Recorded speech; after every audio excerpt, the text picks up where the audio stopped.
Que doit-on comprendre? Mais comprendre que la dignité humaine ne doit pas être perdue, que l'esclavage ne doit pas devenir un héritage, disait Martin Luther King. Hein? Martin Luther King disait, l'héritage ne deviendra pas un héritage. Un jour, un noir deviendra président des États-Unis et nous avons vu Barack Obama qui a même prôné une chose 2 ans avant, après la fin de son mandat, il a dit l'Afrique n'a pas besoin d'hommes forts, mais des institutions fortes. Disait Barack Obama. L'Afrique n'a pas besoin d'hommes forts, mais des institutions fortes. Est-ce que nous avons réellement des institutions fortes? Oui, nous en avons. Mais le problème, ce sont les mentalités des hommes qui sont futiles. Nous avons de l'argent pour faire l'orgueil à son prochain. Que cela signifie? Ça veut dire qu'on est incrédule. On a la place du cerveau des éponges dans nos têtes pour ignorer son semblable, qui est notre frère. Donc, s'agissant du Gabon, quelle analyse vous faites précisément? Je vous en prie. S'agissant du Gabon, par rapport à ce que vous dites, quelle analyse vous faites? S'agissant du Gabon, mais je dis s'agissant du Gabon, je vous dis, le bilan il est nul. Le bilan il est nul, pas seulement le Gabon, l'Afrique en général, le bilan il est nul. Complète les amis, nous sommes à terre, à genoux. Ça veut dire qu'il faut remercier les grandes nations que sont l'Europe en premier, parce que grâce à sa diplomatie, les choses iront mieux.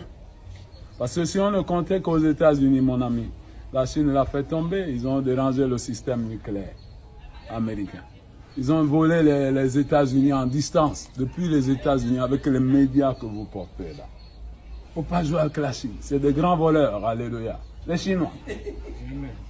Donc il faut les insulter. Le frère de Bellingham, on est où aujourd'hui? Billy Binze, qui disait, oh, voilà, machin, 2009, ceci sera soutenir. Faux candidat pour se maintenir au pouvoir et bloquer vraiment l'avenir de tout un pays, au lieu de toute une nation, ou bien de tout un peuple. Vaut mieux tout un peuple, peut-être qui sera malade devant une juridiction internationale. Je vous remercie beaucoup. Je suis le président des personnes souffrantes de la maladie mentale au Gabon. Loin de moi l'orgueil, mais des moments précieux comme celui-ci, je suis prêt à dire qu'est-ce que je veux et qu'est-ce que je pense de mon pays et de mes frères et de mes sœurs, parce que je vois pas leurs infirmités, parce que tous nous sommes infirmes. Je peux vous chanter une chanson en ma langue. Oui. Non, laissez-moi terminer, chantez, oui. Foutez-moi le camp. Oui. Yetubo tukabi pekwa. Yetubo tukabi pekwa. Kanana kanana. Yetubo tukabi pekwa. Yetubo tukabi pekwa. Kanana kanana. Ça veut dire que tous nous sommes des aveugles, des infirmes. Alléluia. Tukabi pekwa. Alléluia. Tubi pekwa.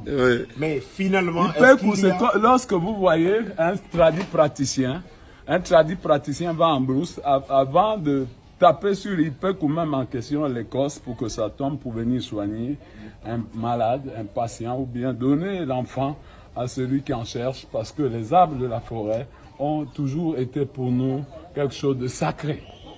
Parlons par exemple de l'Iboga. Là, je suis avec du thé, peut-être de quoi? Des États-Unis?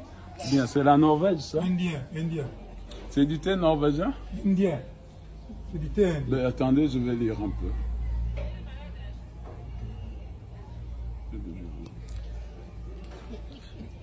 Thé vert. Non, mais ça, c'est français, ça. Oui. Mais est-ce que vous pensez qu'il y a un avenir meilleur pour le Gabon? Oui, il y a un avenir parce que Dieu nous fait des promesses de bonheur. Et là où nous sommes actuellement, le chef de l'État, moi je sais, je vous le prophétise, alléluia. Amen. Il souffre d'un AVC. Alléluia. Amen. Un AVC, personne ne peut guérir ça. Il n'y a que Dieu lui seul. Si Dieu permet qu'il le reprenne, il le reprendra. Si Dieu permet qu'il le retire l'âme, c'est ça, c'est ce qu'il reste à faire. Donc, je ne serai pas long pour la santé du président de la République. Il souffre énormément parce qu'il a perdu un nerf dans le cerveau. Vous savez, gérer tout un peuple, l'histoire de Salomon. Salomon à la mort de David, comme Ali a perdu voilà, le président, hein? 43 ans, en 2009, réélection. Voilà, Gabao, dans la ville de Gabao, Salomon fait une vision avant son intronisation au palais, à la place de son père. Il fait une vision. Dieu le parle en rêve, dans la vision. Mais il ne voit pas Dieu, mais il entend la voix de Dieu qui le parle. Parle, il répond, parle, parle, Seigneur. Ton serviteur écoute. Parle, parle, Seigneur. Ton serviteur écoute. Et Salomon répond, qu'as-tu à me dire, Seigneur, comme le général de Mappan disait en prison, qu'as-tu à me dire, Seigneur, qu'as-tu à me dire de toi. Comme il disait en prison, il répond, parle, parle, Seigneur, ton serviteur. Et il entend ton serviteur, écoute, il entend une voix qui lui parle, dit, Salomon, Salomon, que veux-tu que je te donne